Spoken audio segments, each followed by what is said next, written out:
Alternative use of materials यानी upcycling के बारे में मैंने पढ़ाई भी किया था, प्रोजेक्ट भी किया था. आणि तिचं काम तेव्हा मी खूप जवळून बघितलं. तिने स्टुडिओ ऑल्टरनेटिव्स हे ऑलरेडी सुरू केलेली होती संस्था.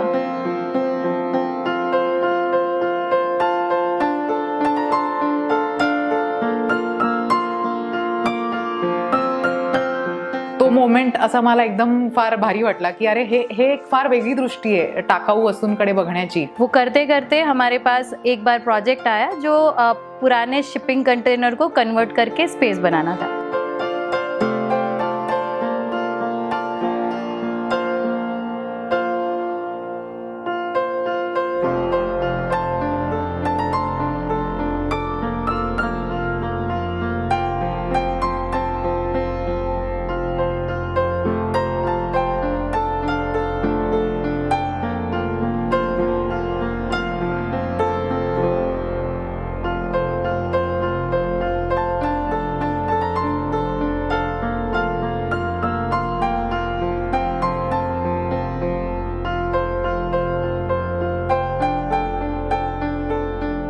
नमस्कार, मी कोमल खांबे गोष्ट असामान्यांची या मालिकेच्या नव्या भागात तुमचं स्वागत करते. मित्रांनो, ऐन उन्हाळ्यात असं पत्र्याच्या घराबाहेर मला बघून तुम्हाला नक्कीच प्रश्न पडला असेल, पण जरा थांबा, कारण हे काही साधंसुद्धा पत्र्याचं घर नाही बरं का. तर हे आहे स्टुडिओ ऑल्टरनेटिव्हचं ऑफिस. हे शिपिंग कंटेनरमधलं ऑफिस बघून तुम्ही देखील चक्रावला असाल ना.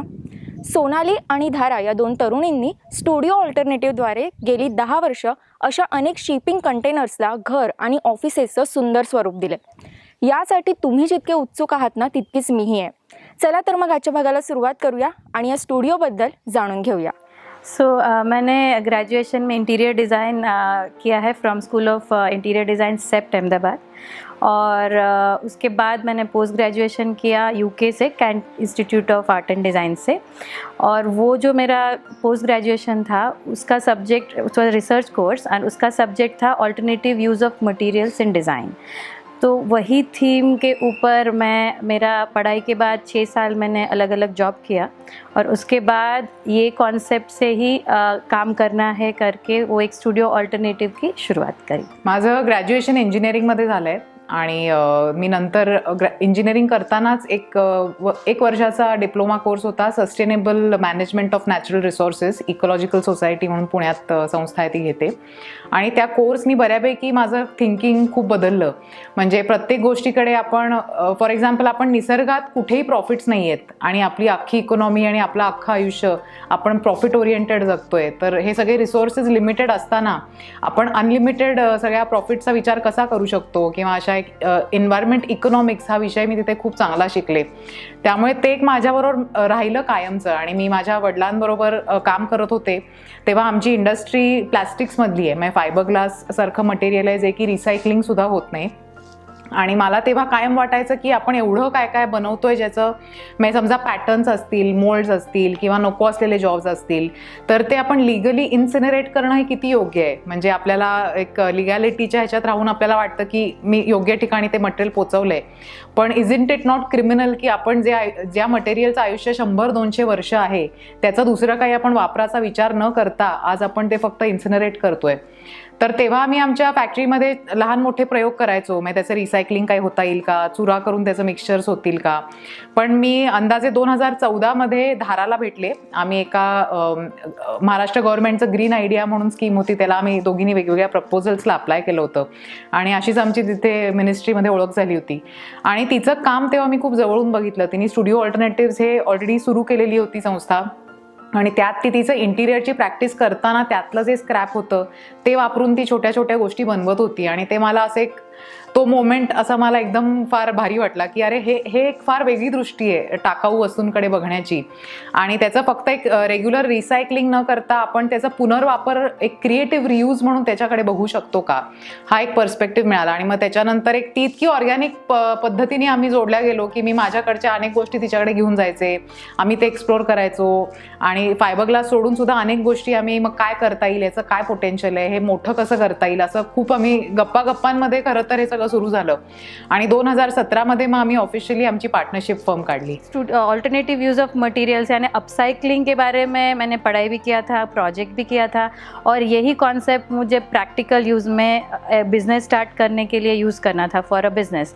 सो वो पहले शुरुआत हुई अपसाइकलिंग से कि अलग अलग सोल्यूशन फ्रॉम डिस्कार्डेड मटेरियल्स, तो वो हमने पहले शुरू किया और उसी की वजह से नाम भी स्टूडियो ऑल्टरनेटिव्स रखा था. और हमने काफ़ी काम किया जिसमें फर्नीचर, डेकोर आइटम्स और अदर सोल्यूशंस हम कर रहे थे. वो करते करते हमारे पास एक बार प्रोजेक्ट आया जो पुराने शिपिंग कंटेनर को कन्वर्ट करके स्पेस बनाना था. तो वो बिकॉज़ हम स्क्रैप में काम कर रहे थे, वो एक रिलेट होके वो प्रोजेक्ट चालू हुआ. और अगर आप देखें तो ये एक नया कॉन्सेप्ट नहीं है. शिपिंग कंटेनर में से स्पेसेस और या तो कंटेनर आर्किटेक्चर वो एक बहुत पुराना कॉन्सेप्ट है और इंडिया से बाहर बहुत ज़्यादा पॉपुलर भी है. पर हमारे यहाँ वो तब उतना पॉपुलर नहीं था, कम लोग काम कर रहे थे या तो नहीं हो रहा था. और जब हमने 2014 में बनाया तो वो लोगों को, यहाँ के लोगों को नया लगा और वो एक पसंद आया और उसके हिसाब से फिर हमने बार बार वो as a one time project ना करके उसको एक मेन स्ट्रीम हमारा काम बनाया. और जैसे आप बता रहे हैं कि काफ़ी लोग इसमें काम कर रहे हैं, पर हमने जो एक तरीका अपनाया कि ready to install container spaces. So काफ़ी लोग काम करते हैं जो शिपिंग कंटेनर साइट पे लेके जाते हैं और वहाँ पे पूरा काम होता है, फैब्रिकेशन से लेके सारे फिनिशेस, मटेरियल्स. जब हमने एक अलग तरीके से उसको अप्रोच लिया कि हम उसको हमारे वर्कशॉप में बनाएंगे और फिर उसको लेके जाएंगे. बिकॉज शिपिंग कंटेनर कुछ चीज़ ही ऐसा है कि वो मूवेबल है, उसको शिफ्ट करना एक ट्रक के ऊपर ईजी है बिकॉज उसी के लिए वो बनाया गया है, उसके साइजेस उस तरीके से है. तो अगर ये इसको एक मॉड्यूलर तरीके से डिज़ाइन किया जाए, मल्टीपल कंटेनर को जोड़ के, और पूरा काम अगर वर्कशॉप पे किया जाए और फिर साइट पे इंस्टॉल करेंगे तो काफ़ी सारा एडवांटेजेस है. फॉर एग्जांपल कि एक तो जल्दी बन सकता है, साइट पे बहुत कम काम करना पड़ेगा और फिर से घर को मूव कर सकते हैं. सो ये जो एक नया आइडिया था जो मे बी पहले यूज़ में भी हुआ होगा, पर हमारे लिए पहली बार था कि घर हम शिफ्ट कर सके. ऐसा कभी सोचा नहीं है. घर हमेशा ऐसी जगह बनता है जहाँ बन गया वहाँ बन गया, पर घर को शिफ्ट करें और वो उतना टेम्पररी ना फील हो जब हम अंदर है, जैसे कि कैरावान है या तो वो तरीके के घर जैसा ना लगे, बट जब हम घर में रहते हैं तो हमें नॉर्मल घर जैसा लगे. तो ये बात को लेके हमारे जितने भी डिज़ाइन या प्रोजेक्ट है वो इसके आजू बाजू हम काम करते हैं. सर्वात मोठा कन्सर्न तोच असतो. म्हणजे शिपिंग कंटेनर्समध्ये आपण जेव्हा म्हणतोय की घरं करू शकतो, ऑफिसेस, क्लासरूम्स, तर हीट हे सर्वात पहिला प्रश्न येतो आणि राईटफुली. तर कंटेनर्सचं आम्ही जेव्हा डिझाईन करतो तेव्हा एकतर ॲडिक्वेट व्हेंटिलेशन, म्हणजे आपण दारं खिडक्या एकदा आत आणून उघडल्या की इतकं ते व्यवस्थित हवा फिरली पाहिजे की त्यांनी एक बेसिक टेम्परेचर खाली येतं. साधारणपणे प्लॉटवरती आता समजा घर बसवायचं आहे तर साऊथ फेसिंग किंवा साऊथ वेस्टला आपलं जास्त आपल्याला ऊन जाणवतं, तर तिथे कमी काचेचा वापर करणं किंवा अशा एक बेसिक टेक्निक्स आपण वापरतो आर्किटेक्चर ॲप्लिकेशन्समधल्या. आणि आजकालच्या आमच्या अनेक घरांमध्ये आम्ही एक्सटर्नल रूफ लोक पण प्रिफर करतायत, आम्ही रेकमेंड करतोय. म्हणजे एक्झिस्टिंग कंटेनरच्या डोक्यावरती मग ते कौलारू रूफ असेल, शिंगल्स असेल, पत्रा असेल, पण त्यांनी डेफिनेटली म्हणजे जोपर्यंत कंटेनरचा पत्रा डायरेक्ट सनलाईटनी हिट होत नाही तोपर्यंत ते एवढं त्याचं टेम्परेचर वाढत नाही. आणि सर्वात महत्त्वाचं म्हणजे सगळ्या आमच्या स्पेसेस आतनं पूर्ण इन्सुलेटेड असतात. मग एक रबर बेस्ड इन्सुलेशन आहे जे तसं थिनर सेक्शन्स खूप चांगलं आपल्याला इफेक्टिव्हली हीट रिड्यूस करतायत. सो कम्प्लिटली इन्सुलेटेड आपल्या स्पेसेस आतनं असतात. त्यामुळे या 2-3 पद्धतीने आपण heat we are tackling it well. पर मेजोरिटी हम कोशिश करते हैं कि कंटेनर के प्रोजेक्ट्स है उसमें क्लाइंट्स को मैक्सिमम अपॉर्चुनिटी दे या तो आइडियाज़ दे कि हम किस तरीके से रिक्लेम मटेरियल या डिस्कार्डेड मटेरियल को वापस यूज़ कर सके. सो जैसे पुराने विंडोज़ है, डोर्स है, पुराने टाइल्स है, पुराने ग्लासेस है, ओल्ड स्क्रैप वुड है, तो इस तरीके के जो जो मटेरियल्स जहाँ जहाँ पे भी लिखे, ओल्ड ड्रम है, वो हम लैम्प्स है जो और या तो फर्नीचर खुद है तो इसको हम रिफर्बिश करें, रिपेयर करें और उसी को हम कंटेनर के इंटीरियर्स में भी यूज़ करें. ये हमारा सबसे पहला कोशिश रहता है. सो हमने कुछ बट ये क्लाइंट की डिपेंड लाइकिंग के ऊपर है. कुछ प्रोजेक्ट में हमने 60% यूज़ किया है, कुछ प्रोजेक्ट में 10% यूज़ किया है, तो it varies as per the clients liking. So एक खर्चाच्या दृष्टीने बघितलं तर आपले कंटेनर होम्स किंवा स्पेसेस आपण जे बनवतोय हे टिपिकली आपण इंटरनॅशनली एक टायनी होम मुव्हमेंट असं एक कोणी वाचलं असेल तर त्यांना नक्की जाणवेल की छोट्या स्पेसमध्ये कम्फर्टेबली जगणं, सगळ्या तुमच्या ॲम्युनिटीज आणि सगळ्या ज्या तुम्हाला गोष्टी लागतात त्या घेऊन एक छोटं फुटप्रिंट तुमचं जेव्हा असतं तेव्हा तुम्ही ऑलरेडी थोडं इको फ्रेंडली होता, कारण तुम्ही छोट्या जागेत सगळं मॅनेज करता. सो आत्तापर्यंत आमचे कंटेनर होम्स जे आहेत की एक साधारण ऑन ॲव्हरेज 2 ते 3 कंटेनर्स हे आम्ही मॅक्झिमम वापरलेले आहेत एका घराला. तर असा विचार केला की एखादा जो टिपिकल फ्लॅट असतो 1000 स्क्वेअर फीटाचा असेल, 1200-1500 हे जे आपले शहरी फ्लॅट्स असतात त्या प्रमाणात आपण एक हार्डली 300 ते 400 स्क्वेअर फुटात अख्खं घर बसवतोय. त्यामुळे त्याच्यात येणाऱ्या ज्या सर्व्हिसेस आहेत म्हणजे किचन आपलं फुल फ्लेज असतं, वॉशरूम फुल फ्लेज असते आणि सगळ्या तुम्हाला छोट्या जागेत आपण व्यवस्थित त्याला फर्निचर आणि हे बसवलेलं असतं. त्यामुळे कमी स्क्वेअर फूटमध्ये जास्त आपण जेव्हा ॲम्युनिटीज आणि सोयी देतोय तेव्हा त्याचं स्क्वेअर फीट रेट वाढतो आपोआप, कारण आपण we have a very less area. त्यामुळे स्वस्त असं म्हणता येणार नाही, पण ह्याचं ऑन ॲन ॲव्हरेज एक सिंगल कंटेनर आत्ता येण्याची किंमत आणि स्टीलच्या किमती ह्या खूप व्हेरी होतात. तशा दृष्टीने पण हे खूप डायनॅमिक मार्केट आहे आता. So it is not cost effective, पण also you can look at the time value of cost. म्हणजे आता कोविडच्या ह्याच्यात एस्पेशली लोकांना कन्सर्न एक आहे की आपलं काम अडकून राहायला नको साईटवर, कारण ते खूप अनप्रेडिक्टेबल झालं होतं लॉकडाऊन आणि ह्या सगळ्या गोष्टी. तर आपली जी घरं आहेत जिथे ऑन ॲन ॲव्हरेज 2-3 कंटेनरचं एक घर आहे ते आपण 4 महिन्याच्या टर्नअराऊंडमध्ये आपण एक्झिक्यूट करू शकतो. इथे पूर्ण ते घर बनतं आणि मग साईटवरती कमीत कमी वेळात ते इन्स्टॉल होतं. त्या टेक्निकली एक 4-5 महिन्यात तुम्ही फुल फ्लेज राहू शकता. ही एक त्याचा ॲडव्हान्टेज आहे, which you are saving time आणि you know that cost in that sense is being saved. त्याच्यानंतर लॉजिस्टिक्स आणि ह्या त्या कॉस्ट हाय आहेत, पण त्या वन टाईम तिथे एकदा पोचल्या की मग ते परत पिक्चरमध्ये येत नाही. पण मेन ॲडव्हान्टेज याचा असं आहे की आपली घरं मूव्ह होऊ शकतात. म्हणजे आत्ताच्या आपल्या मार्केटमध्ये तू बघितलंस तर लँड विकत घेणं, लँड ओन करणं is a very luxurious thing. आणि आत्ताची जी जनरेशन आपण बघतोय जी आता कॉलेज किंवा पासआउट झाली आहे त्या कोणाला अशी फारशी आम्ही अनेक स्टुडंट्सना भेटतो अशी काय ॲस्पिरेशन्स नाही आहेत. मग आई वडिलांचं असेल ते ॲसेट्स असतील, पण ह्या जनरेशनला जास्त एक्सपिरियन्सेस हवेत, त्यांना जगायचं आहे. त्यामुळे अशा लोकांसाठी पण हे खूप अट्रॅक्टिव्ह ऑप्शन आहे की तुम्ही घर ओन करताय, तुम्ही जागा लीजवर घेऊ शकता आणि तुम्हाला जेव्हा हवंय तेव्हा तुम्ही तुमचं घर मूव्ह करू शकता. त्यामुळे हे खूप मोठं ॲडव्हान्टेज आहे वेगळ्या पद्धतीने घराकडे बघण्याचं. प्रोजेक्ट कैसा मिलेगा वो तो लाइक काफ़ी प्रिडिक्टेबल रहा है कि यूजेबिलिटी सेम रहती है. पर कुछ प्रोजेक्ट्स जो हमने किए, जैसे एक हमारा प्रोजेक्ट है जो हमने पिछले साल किया, जो हमने इंस्टॉलेशन देहरादून में किया, तो वो एक हमारे लिए एक माइलस्टोन बोल सकते हैं उस तरीके का था. बिकॉज अभी तक हमने जो कंटेनर्स बनाए वो ज़्यादातर महाराष्ट्र में इंस्टॉल है. तो एक डिस्टेंस जो हम जाते थे वो हमें पता है कि ओवरनाइट जर्नी मैक्सिमम डिस्टेंस हम ट्रैवल किए हैं, तो उसके लिए हम अभी तक सक्सेस हुए थे. तो पहली बार जब हम 3 दिन का ट्रैवल करके कंटेनर को देहरादून तक लेके जा रहे थे तो वो एक एंग्जाइटी था. और वो जब अचीव हुआ एंड वहाँ पे विद unknown crane operators, unknown transport people, जब हम वो अचीव करके इंस्टॉल कर पाए तो that was a something which is a very memorable moment. आत्ता आम्ही जो प्रोजेक्ट इन्स्टॉल करू तो आमचा 25वा प्रोजेक्ट असेल आणि साधारण 2017 पासून जे आमचं मेन आम्ही याच्यात आलो तेव्हा त्या काळापासूनचा हा 25वा प्रोजेक्ट आहे. आणि नंबर ऑफ कंटेनर्स बघितलं तर एक 70 कंटेनर्स आम्ही ओलांडलेत फॉर शुअर. मला एकदा परत चेक करायला लागेल, पण 25 प्रोजेक्ट अँड एक 70-75 कंटेनर्स टोटल. आणि एक्सपिरियन्सेस म्हणजे प्रत्येक प्रोजेक्ट हा एक वेगळा एक्सपिरियन्स आहे. आमचे चॅलेंजेस म्हणजे आम्ही कायम म्हणतो मी आणि धारा की आपले अजून प्रॉब्लेमची लिस्ट एक्झॉस्ट नाही झालेली. म्हणजे जसजसं आम्ही पुढे जाऊ तसतसं अरे ह्याचा आपण विचार केला नव्हता आणि आता ह्याचं आपण सोल्युशन शोधूयात, अशा अनेक गोष्टी आम्ही अजून रोजच्या शोधतोय आणि रोजचे चॅलेंजेस अजून त्यात करतोय. सर्वात मोठे चॅलेंजेस मी म्हणेन की ह्या कंटेनर्सच्या फील्डमध्ये लॉजिस्टिक्स म्हणजे ओव्हरऑलच अपसायकलिंग किंवा हे आपण फील्ड बघितलं तर we work with a very unorganise sector. म्हणजे तुम्हाला सगळीकडेच लेबरपासूनचं ते मटेरियल आणि हे सगळं प्रोक्युअर करणं ह्या गोष्टी, आणि लॉजिस्टिक्समध्ये हे ट्रक असेल, क्रेन असेल, ह्या लोकांची डील करणं आणि त्यातनं त्यांच्या हातात खूप असतं. म्हणजे की आपलं हे सगळं व्यवस्थित होण्यासाठी we need them to be a part of the team. तशाने हे चॅलेंजेस आम्ही खूप व्यवस्थित ओव्हरकम करत आलो आहे. म्हणजे logistics especially I feel we have come a big way. खूप आत्ताचे रिसेंट प्रोजेक्ट्स खूप वेगळ्या पद्धतीने आणि छान हाय एंड आम्ही करू शकलोय.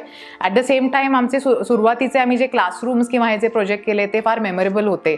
म्हणजे एका सिंगल डेमध्ये मी शाळेतली मुलं वर्गात होती आणि ती बाहेर आली तेव्हा त्यांच्यासमोर ती आमचे क्लासरूम कंटेनर्स उभे होते. त्यांची ती फॅसिनेशन होतं, त्यांचं आनंद होता, तो आमच्या लक्षात राहतो. किंवा ठाण्यामध्ये आम्ही फ्लायओव्हरच्या खाली जी एक क्लासरूम बसवली, मग ते एक इट वॉज अ चॅलेंज की तिथे ते व्यवस्थित आत बसवणं, ते करून घेणं, ते सगळं काम रात्री आणि 2-3 वाजता ते काम करणं, हे सगळं खूप प्रत्येक प्रोजेक्टमधनं इट हॅज बीन रिमार्केबली एक खूप चांगलं वाटतं एंड ऑफ इट की आपण काहीतरी वेगळं अचीव्ह केलं आहे. आणि ह्या फील्डमध्ये कुठेतरी 1-2 वुमेन एंटरप्रेनर्स काम करतायत. हे खरं तर असं मी म्हणेन की आमच्या दोघींच्या बाबतीत काही असं घरच्यांनी कायम सपोर्ट केला आहे किंवा असं काही आम्हाला कधी काही अडचणी वेगळ्या आल्यात अशातला भाग नाही आहे. पण एक लोकांचं एक आपल्याकडे बघणं जे वेगळं असतं ते पण एक मजेशीर असतं की अरे तुमच्यावरती कोणी साहेब नाही आहेत का, किंवा तुम्हीच सगळं मॅनेज करता का. हे अजूनही आम्हाला ह्या रिॲक्शन्स येतात, त्या कधी कधी फार मजेशीर वाटतात. कंटेनर होम्सचं लाईफस्पॅन आता भारतात एवढे प्रयोग नाही आहेत, पण आपण जे अब्रॉडची एक्झाम्पल्स आपण बघितली तर 25-30 वर्ष लोक राहत आहेत कंटेनर होम्समध्ये. आणि त्याला मेनली आपल्याला मेंटेनन्स म्हणजे की कंटेनर हा पत्र्या म्हणजे तो रस्ट होऊ शकतो, हे स्टील नाही, त्याला आपण मेंटेनन्सच्या दृष्टीने पेंट करावं. एस्पेशली आपले पावसाळ्याच्या आधी नंतर अख्खा कंटेनर नाही केला तरी टचअप जिथे कुठे रस्ट दिसतंय ते करावं आणि त्यांनी त्याचं आयुष्य खूप वाढतं. कारण एंड ऑफ इट हे रस्ट होऊन एक दिवस त्याला ते भोग पडेपर्यंत वाट बघू नये. So painting is the only maintenance in that sense. घराच्या आतनं आपण जसं रेग्युलर घरात आपल्या सर्व्हिसेस असतात ते आपण मेंटेन करतो तसं सेम आहे. त्यामुळे लाईफस्पॅन आत्ता आपण 25-30 वर्ष असं म्हणू शकतोय की कंटेनर होम्स तेवढी टिकतात जेवढी की आपली रेग्युलर घरही टिकतात.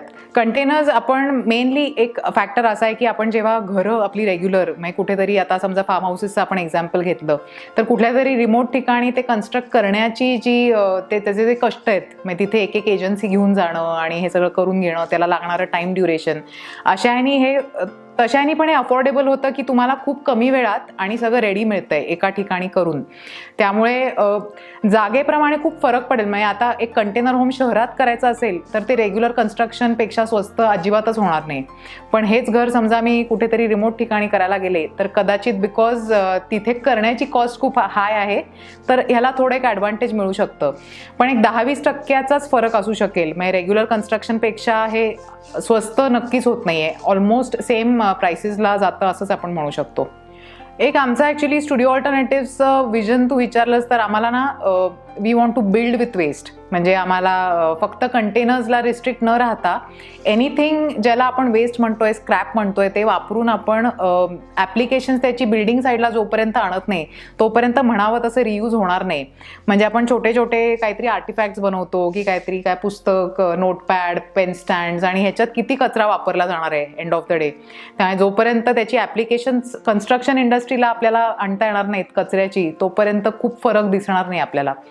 त्यामुळे एक आमचं असं विजन आहे की कंटेनर्स सोबतच म्हणजे जसं आता आम्ही ऑलरेडी जुनी दारं खिडक्या किंवा हे आता प्रचलित होत आहे तसं विटा ह्याच्या करणं, कचऱ्यातनं विटा करणं किंवा काही वेगळ्या मटेरियलमधनं प्रयोग करून ते वापरून बघणं, ह्याच्याकडे आपल्याला जावं लागेल. म्हणजे अल्टरनेटिव्स हे आपल्याला सगळ्या पद्धतीचे बघायला लागतील.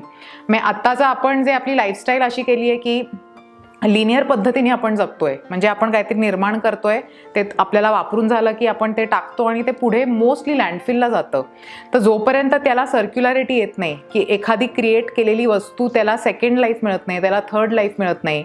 आणि याच्यासाठी इंटरव्हेन्शन्स अनेक लेवलला लागतील की डिझाईन प्रत्येक वस्तूचं त्याच्या मॅन्युफॅक्चरिंग पॉईंटलाच असं केलं पाहिजे की ते पुनर्वापराला पण ते सोपं आहे. त्यामुळे हे खूप मोठा हा प्रवास आणि पल्ला असणार आहे. पण प्रत्येक गोष्टीकडे वेस्ट किंवा स्क्रॅप न बघता त्याचं काय होईल अशा नजरेतनी बघितलं तर खूप पोटेन्शियल आहे. म्हणजे प्रत्येक मटेरियलमध्ये व्हॅल्यू आहे आणि आपल्याला त्या लेवलला जावं लागेल. एक आत्ता इन जनरल आपल्या म्हणजे सवयींमध्ये ना एक कन्झ्युमरिझम आणि खूप वाढलं आहे. म्हणजे आपण गरज नसताना पण गोष्टी घेत असतो, इको फ्रेंडली एक वेगळ्या घेतच राहतो आपण आणि नॉर्मलही घेत राहतो. तर प्रत्येक वेळेस आपण एक जागरूक असायला पाहिजे ॲज अ कन्झ्युमर की मी काय घेतेय आणि त्याचं कसं बनलं आहे, त्याचं काय होणार आहे, ह्याच्या मागे ती फिलॉसॉफी मॅन्युफॅक्चररची पण आपण लक्षात घेतली पाहिजे. शक्यतो यूज अँड थ्रो आणि अशा गोष्टी टाळल्या पाहिजेत. सिंगल यूज प्लास्टिक्स हे सर्वात मोठा आत्ता धोका आहे जगाचा, तो आपण टाळला पाहिजे. आणि घरी आपण म्हणजे मी स्वतः खूप प्रयत्न करते की एक डस्टबिन फ्री लाईफ जगणं. म्हणजे प्रत्येक गोष्ट माझ्याकडची आता ऑर्गॅनिक जो काही कचरा आहे तो सगळा मी कंपोस्टिंग करते, आणि जो इनऑर्गॅनिक किंवा प्लॅस्टिक्स, पेपर आणि हा जो कचरा आहे तो मी ॲट सोर्स, की हे डस्टबिनमध्ये टाकलं तर कुठे जाणार आहे ह्याचा विचार करून मी आधीच त्याला काय करता येईल याचं. मग मी सगळ्या गोष्टी पुठ्ठा, ॲमेझॉनचे आणि ह्याचे खूप बॉक्सेस येतात ते वेगळे ठेवणं, प्रत्येक ह्याच्यातलं प्लॅस्टिक आणि हे सेग्रिगेट करून. आता काही कंपन्या आमच्या ओळखीच्या पण आहेत की ज्या रिसायकलिंग करतायत ड्राय वेस्टचं, तर मी तिला त्या कंपनीमध्ये देतानाच मी एक ड्राय वेस्टची वेगळी बॅग देते जेणेकरून ते रिसायकलिंगला जाईल. तर मला वाटते आपण प्रत्येकाने ॲट सोर्स अनेक गोष्टी सेग्रिगेट केल्या तर रस्त्यावर कचरा येणार नाही.